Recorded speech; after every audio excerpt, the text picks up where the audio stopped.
Sam Omatseye joins us. He's the chairman editorial board of the Nation newspapers as well as columnist. Good morning and thanks for joining us.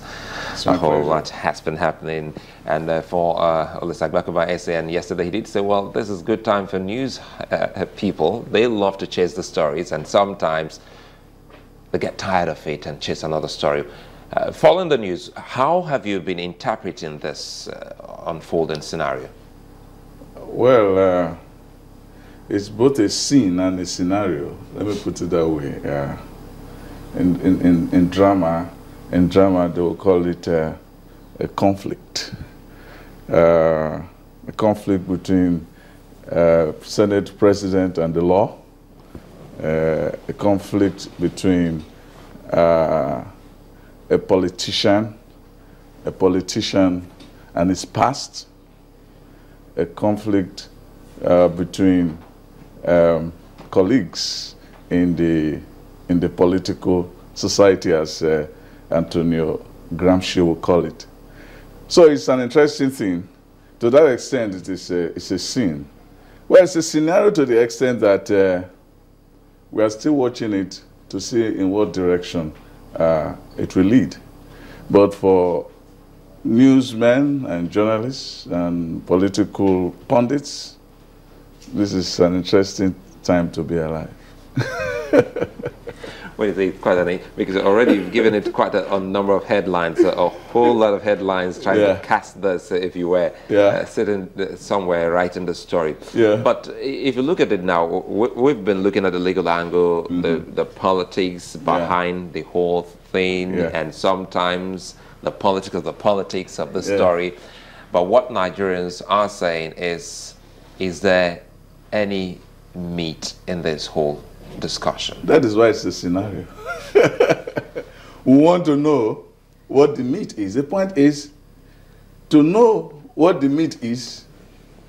You want to know whether the ram has meat. Thank God we're in an era of meat eating and all of that. Salah. The meat has to come to the slaughter slab. But if the meat is running away from the slaughter slab, how will you know whether it is rotting inside or whether it is very rotty and good for the layer rice? Okay, well, that's parable. I don't think that, we should take it any further, because we're talking about slaughtering things and meat. Well, I was just pushing a metaphor. Yeah. I think we should put it back there. But, right now, you've painted 3 different conflicts. 3 scenarios, it was same. No, I painted 3 scenes. 3 scenes, okay. And the 3 strands of conflict in this particular drama. Exactly. One that, quite a number of people will be interested in is that conflict between Senator Bukola Saraki, Senate President, and his colleagues. When you say his colleagues, are you referring to fellow senators within the chambers, or are you referring to his party? Senator Saraki has worn many hats. He has been a man of government, he has been a man of business, and he's also now a man of the law. So he has had so many, all of the colleagues have come to converge on this very matter, it seems. But the most important one here is the law. And people have said, well, maybe this is witch hunt, maybe this. I mean, that is not the issue. I mean, democracy is about following the rule of law. When the United States was founded, and when the founding fathers were coming together, they said, this is a nation of laws and not of men. In other words, once we follow the rule of law, which takes precedence over any other thing, then the human beings are subject to what the law says. But when we start reifying the man over the law, we are still not talking democracy, we are talking monarchy. So we have to get it right. It is not about Saraki, it's about the law. And if Saraki makes it about himself, it is because he's still in the mindset of Oloye rather than the law. Mr. Omatseye, Yes. is the rule of law selective? By definition, the rule of law is the rule of law. No. It is not selective. It's not it selective. It can never be selective. Once it becomes selective, it means that the hubris of man has interfered with the process. Then it fails to be law, it becomes man. Because our last case, by some of his submissions, yes. It looks as if the rule of law here is being selective because there's a possibility that Senator Saraki is not the only public servant who has had issues with his declaration. Is it possible? That is the nature of the beast, as I say. In every democracy, people get, not everybody that is a sinner, not everybody that is a sinner is caught. So be prayerful that you don't get caught. Even in the Bible, they also say, blessed is he whose sin is covered and whose transgression is forgiven. In other words, there are so many people whose sins are not covered. Pray that, what's that place in the Bible that when the trouble comes, it's not in the summer or something like that, so that you don't get caught. Maybe that's the case with Saraki, but that is neither here nor there. If you want to go and open the gutter and unleash all the scum in the Nigerian society, we can do that. But you only have to start with one scum. So is this now like an example? Because this has put question to the fight against corruption. Because some are saying that, yes, you're warring against corruption, but you're painting it as if it's a witch hunt, so to speak. And that's what some of his supporters have picked on, that he's being witch hunted. The supporters should stop talking about witch hunt. They should hunt for evidence. Do you think there's evidence?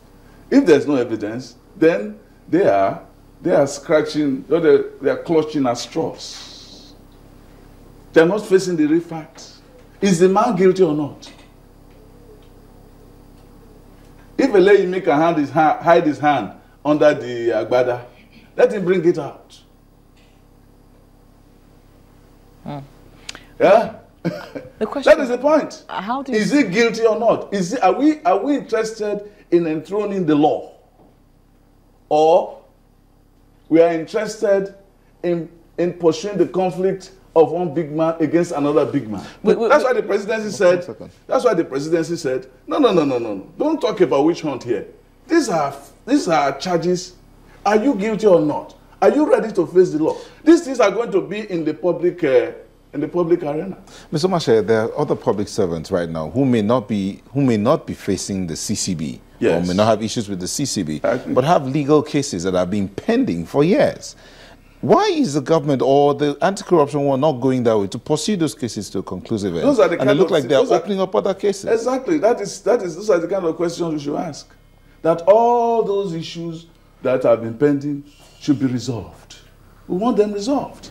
But if you say because those ones have not been resolved, they should not resolve your own, it means that you're even saying that you don't want justice. I mean, for goodness sake, Saraki is Senate President, number 3 man in this system. It should be a model. But nevertheless, it does raise questions. I mean, whether or not we like it. I mean, we can't just wake up. Agencies of government cannot just wake up, how many years after they've slept. Shouldn't we ask questions of these agencies of government and where they've been all of this time? Well, are we not happy now that they are woken up? You said they've been sleeping. Now they are woken up. The question Let us say, congratulations, you are woken up. Now do your job. The question is, we have to ask this question so that they don't sleep again. Yes. The questions are very valid. And we have to know why they slept in the very first instance. If they were, they were supposed to be there and doing their job. You know why they slept? They slept during the Jonathan era. We knew that. They slept because, as we all know, a lot of scum has come out. That is not, I mean... That the corruption we can't just assume that we know. We know now. No, we can't assume... That there are charges. We can't assume that we know. You don't think that we should grill some of these people and ask? Unless, of course, we're saying that, they've been politically motivated to all of a sudden start doing their jobs, which some people are beginning to insinuate. It's possible. But that does not mean that we should not face the facts. What are the facts? That there are charges and that they should be answered. There's also a fact that they could be politically motivated. If they are politically motivated, prove it. And then we handle it. But if you cannot prove it, let's move on.